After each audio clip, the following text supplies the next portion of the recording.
Great. Thank you, Erica. Nice to see everybody. It's the end of a long day. Congratulations for being here. I'm probably between you and your Thanksgiving vacation, so I'll try to keep this light and airy. This is the work of a very talented PhD student, Adam Levertu, who is actually here. Adam will be able to answer questions because I'm giving a talk about the work of another student right after this, actually one who works with Adam. And I'm sure it's very stressful for Adam to hear me talking about his work. So I'll look to him every now and then, and I've told him to shout out if I say something that's absolutely offensively wrong, which will happen for sure.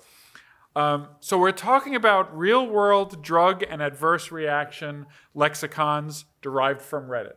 So my lab focuses entirely on drugs and drug response, and many of the traditional sources of information about drug response, such as what Nigam was just talking about, comes from the electronic medical record, from clinical trials. But the idea now is that maybe we can get this information from patients directly in their own words. The problem is their own words are not the words of medical professionals. So we have to learn what patients call their drugs and what patients call their side effects or their adverse reactions to drugs. And we decided that Adam decided that Reddit would be a good source, and he convinced me. We're particularly motivated by the opioid epidemic because we think that that in particular needs to be monitored really almost in real time, and that many of the existing methods for monitoring drug use and drug overdose and the opioid epidemic in general are lagging too far behind, so that when the derivative is very big, they are not good indicators. This is just a graph that shows the overdose deaths involving opioids from 1999 to 2017. I'm sure you've seen graphs like this, and it just has continued in 2018 and 2019 on this upward trend. 30% of patients prescribed opioids misuse them. 80% of people who use heroin started as prescription opioid users. And this is a terrible epidemic. And the question is, should we have seen this coming? There are many existing methods for drug surveillance. One of them is NDEWS, the National Drug Early Warning System. It comes out of the National Institute for Drug Abuse at the NIH. And it's a federated set of medical systems that watch what's happening in their EMR, pool data, and look for signs of signals. Unfortunately, they're not always timely, and even they have mentioned that they're starting to look at sources like Twitter and Reddit for more up-to-date information. There are also curated lists of slang terms that you might think would be useful when you look at Reddit, Twitter, Facebook. These are the terms, so clonazepam or Klonopin, which is a very famous benzodiazepine. We know that it could be called benzos, K-pin, supervalium, tranks. But what I'm going to show you in a few minutes is we have about 200 or 300 other synonyms that are not on these expert curated lists. First of all, I always wondered what it would be like to say to somebody, I'm an expert on the slang terms for drugs. There are a lot of experts who might not be medical professionals. And then the same for alprazolam or Xanax. That's actually the one I'll show you. Very colorful names like bicycle handlebars, bicycle parts, bricks, footballs. I'm sure you know all the synonyms for alprazolam or Xanax. And of course, many opioids. So as we like to say, there's this gap between the controlled terminologies that we would love to have this data in, that we use in our informal medical records and in medical coding, and the world of patient-derived data. And we're trying to bridge that gap, but even despite some of the efforts like the ones I showed you for the expert annotated lexicons, we don't always get all the way across.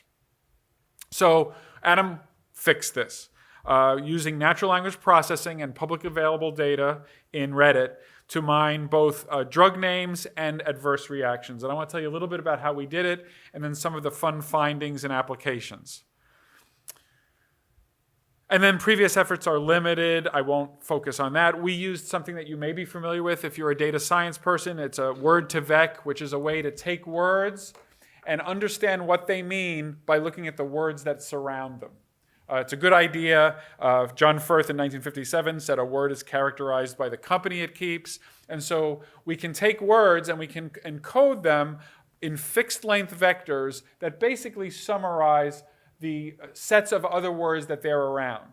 So you can imagine that this would be very useful for discovering synonyms, because if true words really are synonyms, they should be surrounded by very similar words. It allows these mathematical approaches and the application of modern machine learning.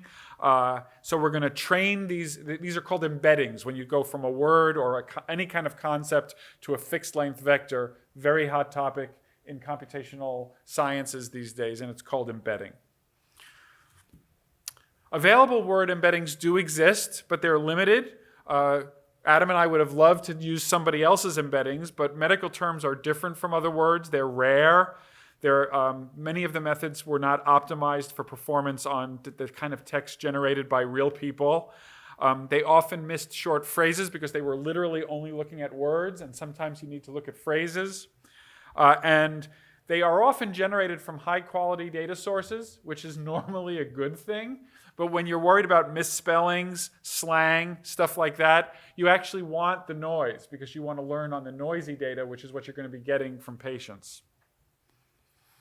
And so we think that with this approach, we can look at drug usage in Reddit and drug discussions on Reddit with better temporal resolution, perhaps with finer precision, and see things that doctors in the medical system don't see.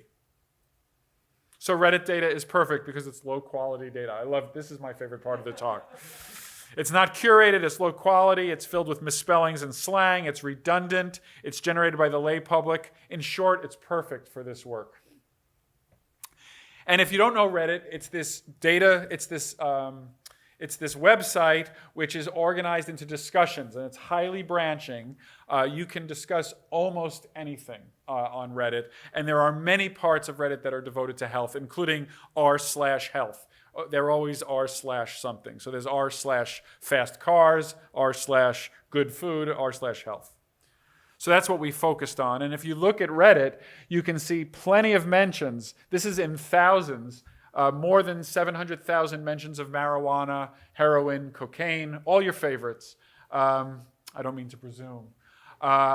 And so that even for the drugs that we use as prescription medications that are not addictive, there's going to be plenty of signal of people discussing how their heart medications are working, how their antidepressants are working. But certainly you could see why this got our attention for drugs of abuse, because they are actually specifically enriched in this corpus. So the general approach is we downloaded, and when I say we, I almost exclusively mean Adam, downloaded all the Reddit data that we needed. We did discover there are software packages that allow you to not only look for single words, but look for multiple highly reoccurring pairs and triples of words, so you can get short phrases. That turned out to be quite important. We do this embedding task, which I won't go into the technical details. We did a continuous bag of words for those of you who do this kind of work. Then we had vectors for all of our words, and we could put them in a vector space, and we could have a lot of fun looking for synonyms. We had to do a little bit of clever filtering because of some technical issues, but in general, we got to where we wanted, and I'll show you kind of what we found. First of all, there was 2 billion comments over just 2 years. We took this health subset, and this was about 200 gigabytes of data. We had a couple of gold standards we could use to see how we were doing. One is a clinical term similarity ranking that's done by humans, where they gave humans pairs of words and said, how similar are these? And so that's kind of a gold standard of similarity. And then there's a database called Drug Bank, which gives a lot of official synonyms for drugs, and we could see how well we reproduced those. So those were our two main metrics.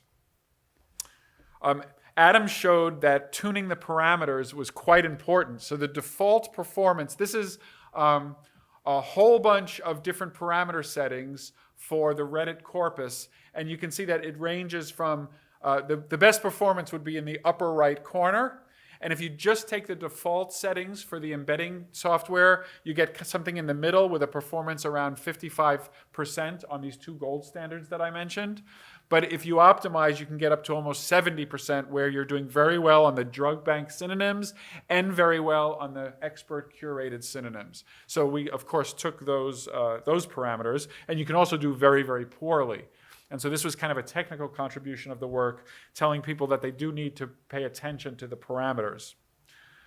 Interestingly, when we took the performance on the expert curated synonyms, when humans were asked to do the same task, they were only a little bit better than our best Reddit performance. So humans were at 73%, we were at 67%, and then things trained on the health record, or at least one thing trained on health record, was only at 44%. Something trained on PubMed, which is filled with official words but is not filled with unofficial slang, was down to 40%. And then again, Twitter and Google News, when not trained super thoughtfully, I mean, it was somewhat thoughtful, but wasn't perfect, get really not very good performance. So we were pretty happy with that. Here is a distribution. So we take oxycodone, a very famous opioid, and if we look for all the words that are similar to that based on the cosine distance, the angle between them, where small angles means that they're close, you can see the blues are I think curated, known synonyms, and then the orange is kind of the baseline. And so you can see there is some overlap between the baseline, not oxycodone and codone, and some of the synonyms. But we took a pretty strict cutoff and said we're going to call everything to the right of that red line, we're going to call that a synonym of oxycodone. And I think I have some for you. So there's oxycodone, there's some misspellings. With that pretty strict 0.77, it's everything above the red bar. But below the red bar, there are intriguing things, and that led us to tweak the algorithm a little bit to get more synonyms. I promised you I would show you alprazolam. This is one of my favorite slides. Here's 184 high-scoring synonyms for alprazolam. And Xanax, Xannies, Xanny, and that's where they occur on this list. One of our favorite things, and I'll stress this later on, is somewhere in there are the actual tags that are put on the tablets. When you look at a tablet, it sometimes has some numbers on it from the manufacturer. People who really care know those numbers, because when they're buying something, for example, on the street, you check to make sure it has the right numbers on it so you know you're getting the right stuff that you're buying. So in general, we were very pleased because when you looked at the drugs, we had 1,300 drugs, which led to 4,000 known terms previously, and we identified an additional 13,000 slang, misspelling, etc.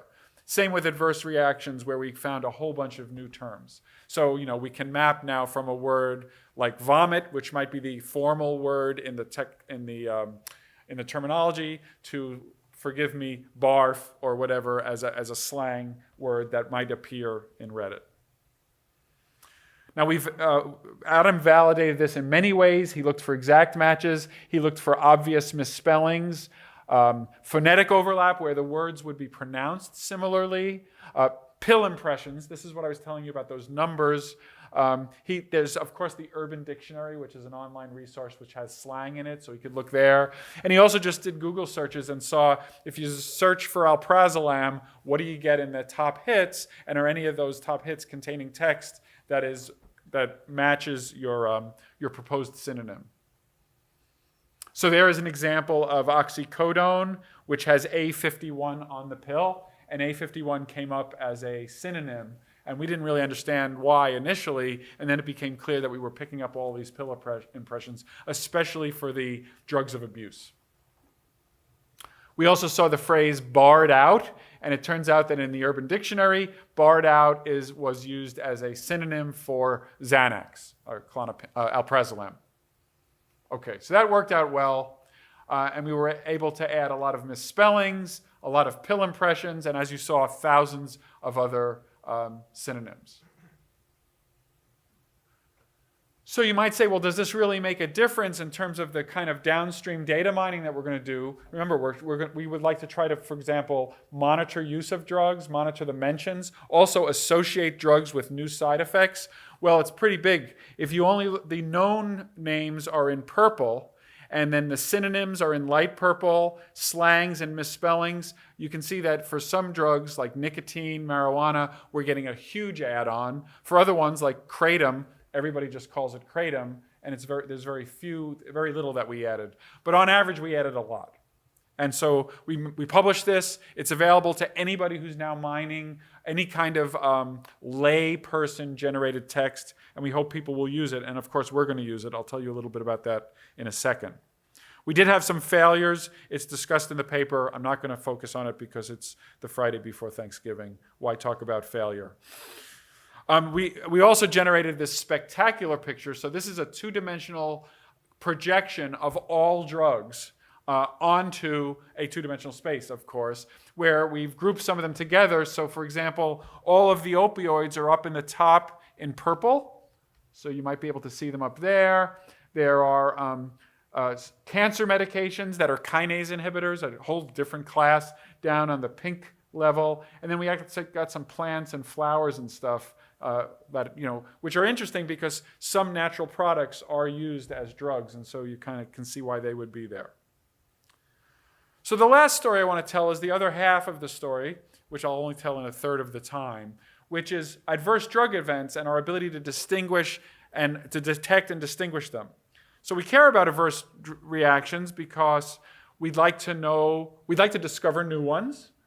We think that the patients are probably telling us about new side effects that doctors in the medical system have not previously discovered. And we also think that this would be a way to follow the opioid epidemic indirectly through some of the things people might be saying about the experiences they're having with side effects. Now, previously, I had a postdoc in the lab who came up with a ranking. One of the big problems is ranking the severity of side effects. Nobody really cares if a drug causes a mild rash, because it's just not a big deal. I mean, the person who has the mild rash may care, and so I really shouldn't say nobody cares. That's not fair. It is not a reason to have a medical emergency or to put a lot of resources into it. However, if a drug causes a severe side effect, then we should probably pay attention to it because it might have great expense both to the individual in terms of money, lost time at work, and medical problems, as well as society. And so my postdoc wanted to estimate the severity of about 3,000 side effects, and he actually used Amazon Turk. He paid people online to take pairs of side effects and tell him which one is the worst. So we had about 2,000, 3,000 humans who looked at pairs of side effects. We paid them like a quarter per comparison. And at the end, we got all this data that allowed us to get a rough idea of which side effects, like suicide, heart attack, were very bad, and which side effects, like mild rash, were not so bad. That was good, but it was expensive. It only covered 3,000 side effects, and it was a good start, but we thought we might be able to beat it.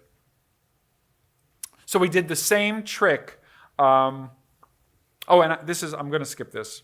As I said, there were some limitations. We had 2,500 crowd workers. We had to pay them. It took 150 person days, and there were 15,000 adverse events that we're aware of, but we only had the resources to get a ranking of 3,000 of them.